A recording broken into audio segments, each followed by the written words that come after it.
Alright, so I'm here in Ostia Antica, which is an archaeological discovery on the lost city, the abandoned city, Ostia. And Ostia was made, or started, was a colony, a Roman colony, around 400 to 600 BC. Somewhere in there is when this colony started to grow. And they were well known for their sea salt because we're right on the sea. So they had these big flats where the salt water would end up drying out when the tide left, and they would collect the salt. And so that was like their big marketing. And then they were taken over by the Romans, kind of like the big Roman Empire. They came out here and kind of took it over, and it changed it into a military base.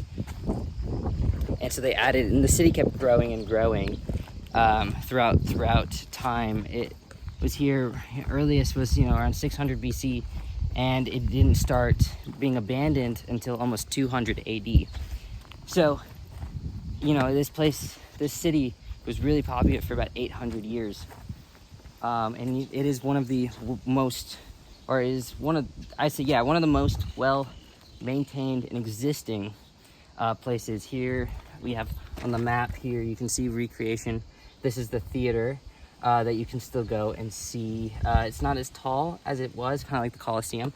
And then this is a map of how large the area is. You could spend hours out here walking around. We still have tiny little homes, and back here we've got Doric. We've got a Doric column, and then up here we've got a Corinthian.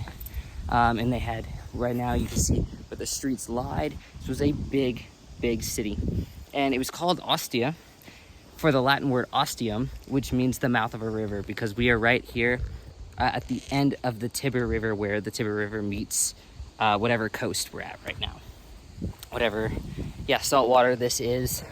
So right behind me, this large area that's kind of being worked on, this is the theater. And so when you go into the theater, though it is not as grand as it was, you can still talk in the middle and see. I believe it was the Greek development of like the theater to have your voice projected without microphones or anything. It was like their architectural discovery to have a theater shaped like that. It's a really beautiful place. It shows kind of like what early, it just shows how the cities were built and where places were. We saw a strip of markets.